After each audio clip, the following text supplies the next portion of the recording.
Alô Fera Atuação, sejam muito bem-vindos à nossa videoaula. Vamos falar um pouquinho hoje de refração da luz, a refração luminosa. Então você tem um exemplo aqui de fibras ópticas, né, que utiliza a reflexão total para poder fazer a transmissão dos sinais. E aqui um exemplo, uma coisa interessante, que parece uma mágica, né? Você tem uma pessoa aqui e por conta do desvio que a luz sofre, devido à refração da luz, o corpo da pessoa se encontra deste lado aqui, e a cabeça dela se encontra aqui. Física é legal.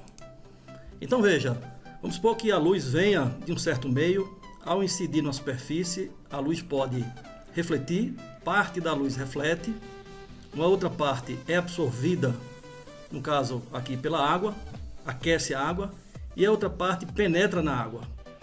Só que a luz, quando ela entra em outro meio, ela muda de direção.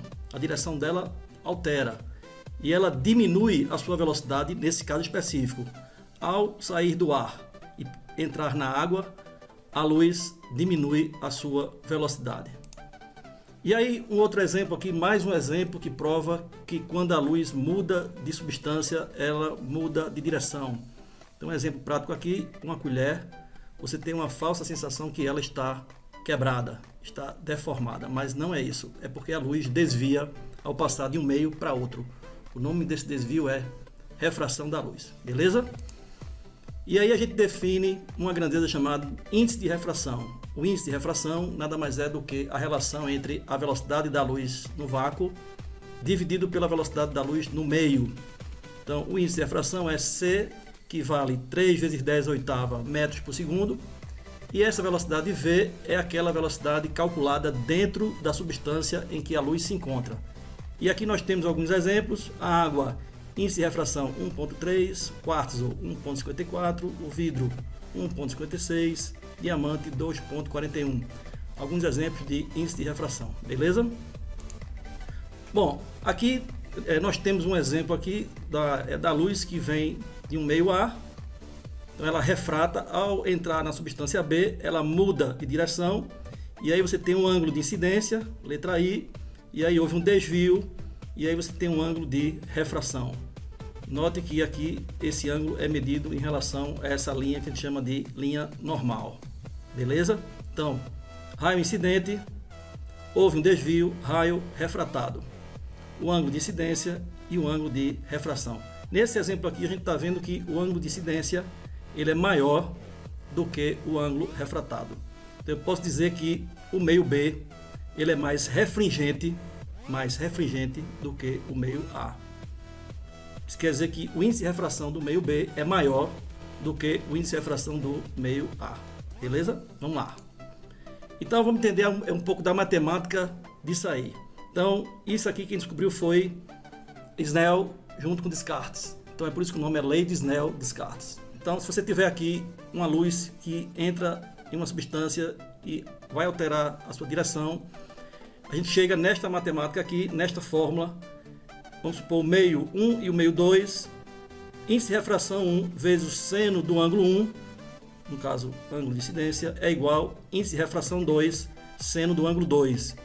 Sempre o ângulo é em relação a esta linha normal. Então, NI seno de I é igual NR vezes seno de R. Valeu? E aí uma coisa interessante, né? Isso está no nosso dia a dia, o arco-íris. O que seria o arco-íris? O que seria essas cores, essas 7 cores fundamentais que a gente encontra no arco-íris?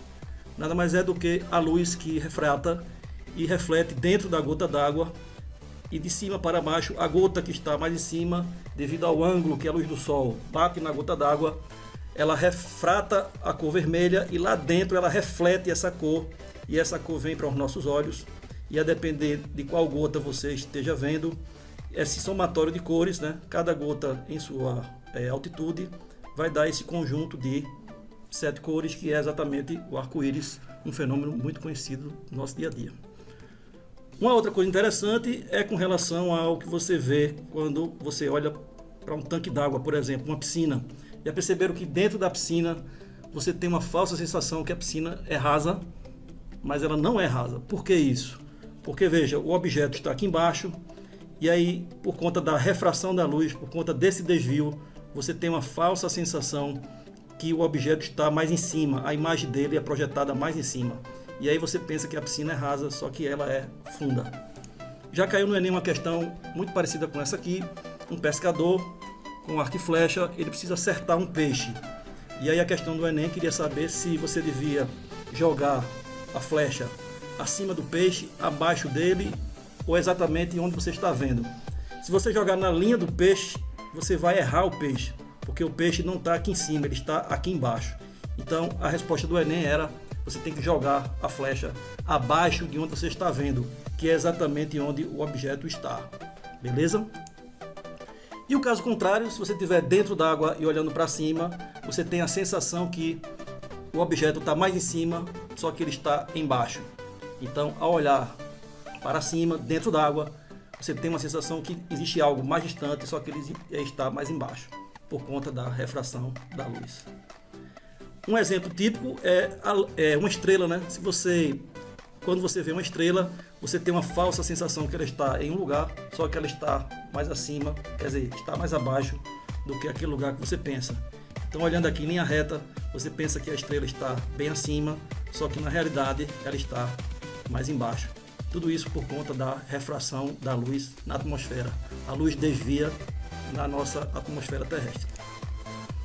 Uma coisa interessante também é com relação às miragens, devido à diferença de temperaturas que existe entre o ar.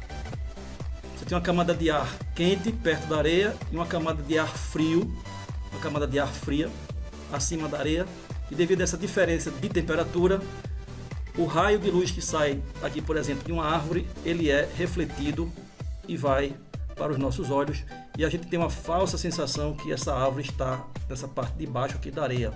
Então, quando a gente olha a uma certa distância, a gente pensa que existe uma árvore aqui embaixo.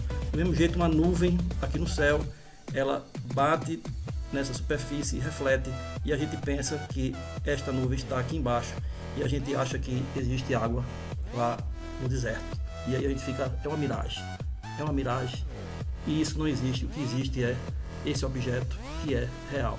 A imagem é apenas algo que a nossa mente cria por conta dessa reflexão da luz. Beleza, pessoal? Então é isso aí.